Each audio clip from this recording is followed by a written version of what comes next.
Olá, muito bom dia. Nós estamos no segundo dia da semana, hoje é terça-feira, e nós vamos entrando pelo capítulo 36 do livro de Jó. Como eu tenho dito, espero que estejam a gostar e esteja a ser enriquecedor para as suas vidas. O capítulo 36 e vai até o capítulo 37, esse discurso aqui de Eliú, ele é o mais longo. Os outros amigos de Jó haviam falado apenas por 3 vezes, esse já é o quarto discurso de Eliú. E ele reconhece isso, né, dizendo que parece que falando demais. Né? Então, gostava que você acompanhasse juntamente conosco esse discurso. Livro de Jó, estamos nos aproximando do final. E diz assim o capítulo 36.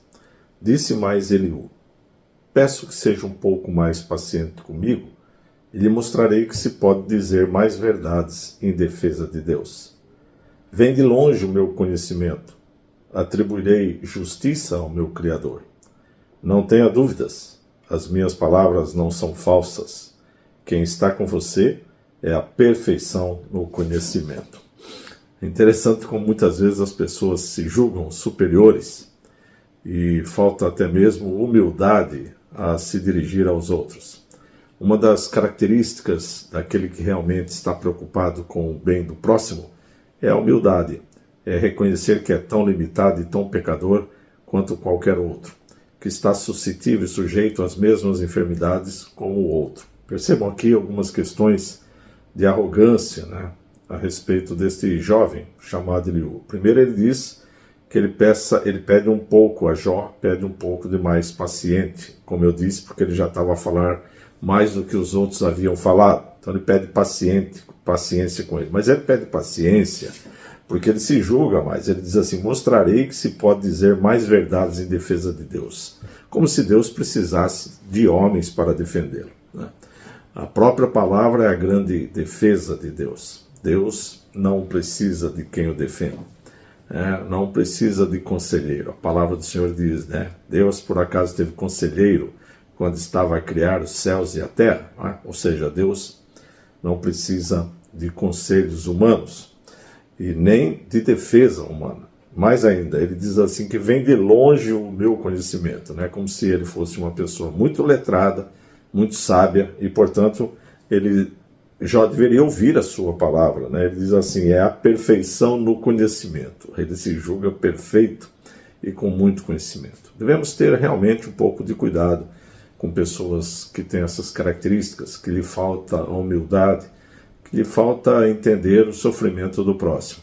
O sofrimento ele pode ter várias causas, mas sempre deve ser tratado como algo que fere a pessoa, né? Deixa a pessoa decaída, deixa a pessoa entristecida. Mas ele continua a dizer assim: Deus é poderoso, mas não despreza os homens. É poderoso e firme em seu propósito. Não poupa a vida dos ímpios, mas garante o direito dos aflitos. Não tira os seus olhos dos justos. Ele o exalta, o coloca nos tronos como os reis, e o exalta para sempre. Mas se os homens forem acorrentados, presos firmemente com cordas de aflição, ele lhes dirá o que fizeram, que pecaram com arrogância. Ele os fará ouvir a correção e lhes ordenará que se arrependam do mal que praticaram. Se lhe obedecerem e o servirem, serão prósperos até o fim dos seus dias e terão contentamento nos anos que lhes restam. Eliú, mais uma vez, está aqui a falar que o sofrimento das pessoas é algo como disciplina, né? Disciplinatório. Né?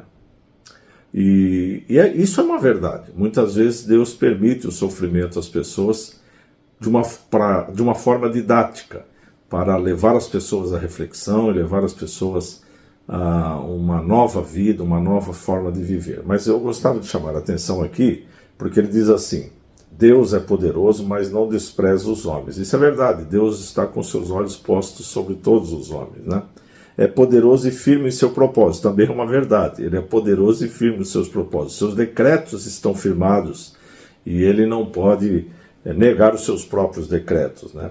E ele diz, não poupa a vida dos ímpios, mas garante o direito, garante os direitos dos aflitos, né? Não poupa a vida dos ímpios, mas garante os direitos dos aflitos. Aqui eu gostava de pontuar isso aqui a respeito da salvação, né? Gostava de mostrar aqui uma questão a respeito da salvação. Só um minutinho aqui, vou desligar uma chamada aqui, ok? Então, garante os direitos, ele fala, não poupa a vida dos ímpios, mas garante o direito dos aflitos. Na salvação é assim, né? Os ímpios perecerão e os justos, os salvos, terão vida eterna. Não é como ele está colocando aqui, não poupa a vida dos ímpios, mas garante o direito dos aflitos, como se aquelas pessoas que passam por sofrimento estejam garantidos de salvação. Não, não é assim, né? Deus pode confortar e colocar um conforto no coração das pessoas, mas isso não garante salvação. Salvação somente em Cristo Jesus. E isso realmente provoca mudança de comportamento. Mas ele então continua a dizer que, na sequência, né, se os homens forem acorrentados, presos firmemente com as cordas da aflição, ele lhes dirá o que fizeram, que pecaram com arrogância. Ele os fará ouvir a correção e lhes ordenará que se arrependam do mal que praticaram. Aqui está então a questão da disciplina de Deus, né? O que eu gosto sempre de olhar nessa questão do arrependimento é arrependimento do pecado para a salvação. Não arrepender-se do pecado somente para ter algum benefício, mas para seres salvos. E ele diz aqui, se lhe obedecerem e o servirem, serão prósperos até os fins dos dias e terão contentamento nos anos que lhe restam. Nós não obedecemos a Deus e servimos a Deus para ter alguma recompensa. Há aqui uma questão de Eliú que ele não está a atender direito, né? Deus pode nos tornar prósperos, mas ele também torna prósperos ao ímpio, né? Então a questão aqui primordial é que se nós obedecermos e servirmos ao Senhor, temos a garantia da salvação em Cristo Jesus. Ele continua, os que têm o coração ímpio guardam ressentimento, mesmo quando ele os agrilhoa. Eles não clamam por socorro. Morre em plena juventude entre os prostitutos dos santuários, mas aos que sofrem ele os livra em meio ao sofrimento, em sua aflição ele lhes fala. Novamente aqui ele traz o argumento, né, de que se aquele que sofre, né, será socorrido pelo Senhor. Ele continua, ele o está atraindo para longe das mandíbulas da aflição, para um lugar amplo e livre, para o conforto da mesa farta e seleta que você terá. Ele está a dizer novamente que se Jó se submeter, né, aos caminhos de disciplina de Deus, se ele reconhecer que ele é pecador, então Deus vai dar uma nova vida a Jó, né? Ele diz aqui, ele o está atraindo para longe das mandíbulas da aflição, né? Aquele sofrimento todo que Jó estava a passar. Ele diz que se ele se arrependesse do seu pecado, um pecado que Jó disse que não tem, ele não percebia onde é que ele podia ter afrontado a Deus, ele diz que se ele se afastar, né, para longe das mandíbulas da aflição, para um lugar amplo e livre, para o conforto da mesa farta e seleta que você terá. Ou seja, Deus recompensará novamente com uma mesa farta. E ele continua dizendo, mas agora farto sobre você é o julgamento que cabe aos ímpios. Novamente ele está a dizer que o mesmo que acontece aos ímpios estava a acontecer com Jó, provavelmente porque ele não se arrependia, não se voltava para Deus. Uma coisa equivocada, né? Já falamos isso várias vezes aqui. O julgamento e a justiça o pegaram, cuidado, que ninguém o seduza com riquezas. Não se deixe desviar por suborno, por maior que esta seja. Acaso a sua riqueza, ou mesmo todos os seus grandes esforços, dariam a você apoio e alívio da aflição? Não anseie pela noite, quando o povo é tirado dos seus lares. Cuidado, não se volte para a iniquidade, que você parece preferir a aflição. Aqui é uma coisa que eu gostava também de comentar com os amigos e os irmãos, né? É uma questão sobre o suborno que está aqui colocado, que ninguém o seduza com riquezas. Isso é um alerta para todos, né? Muitas vezes as pessoas, os homens, são seduzidos, pensam que a riqueza pode lhe trazer todo o bem, né? E se deixam desviar no suborno. E ele diz assim: por maior que seja o suborno, não se deixe desviar, porque a riqueza não pode lhe dar tudo. Na realidade, a riqueza não pode nem dar-lhe vida, porque quando uma pessoa está enferma de uma enfermidade final ou de algo muito terrível, nem os melhores médicos conseguem trazer vida para a pessoa. Então o dinheiro não consegue comprar todas as coisas. O dinheiro pode comprar uma casa, mas ele não compra uma família. Ele pode comprar um bom médico, mas ele não compra saúde.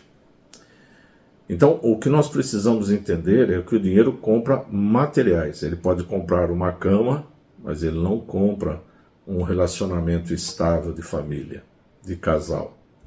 Tudo ele pode comprar é material.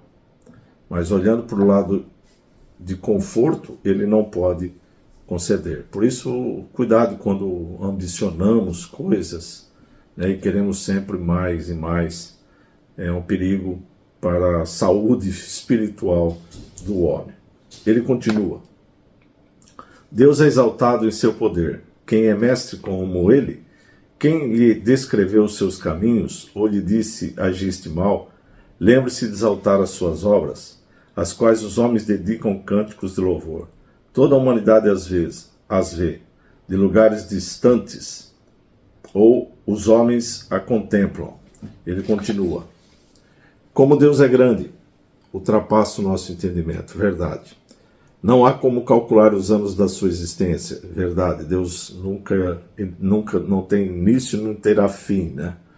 Ele atrai as gotas da água que se dissolvem e desce como chuva para os regatos. As nuvens se despejam em aguaceiros sobre a humanidade. Quem pode entender como ele estende as suas nuvens? Como ele troveja desde o seu pavilhão? Isso tudo é verdade. O homem não consegue entender como Deus consegue estar no controle de todas as coisas, né? Observe como ele espalha os seus relâmpagos ao redor, iluminando até as profundezas do mar. É assim que ele governa as nações e lhes fornece grande fartura. Ele enche as mãos de relâmpagos e lhes determina o alvo, que deverão atingir. Se trovão anuncia tempestade que está a caminho, até o gado a presente. Ele termina então aqui exaltando Deus e como Deus está no controle de todas as coisas.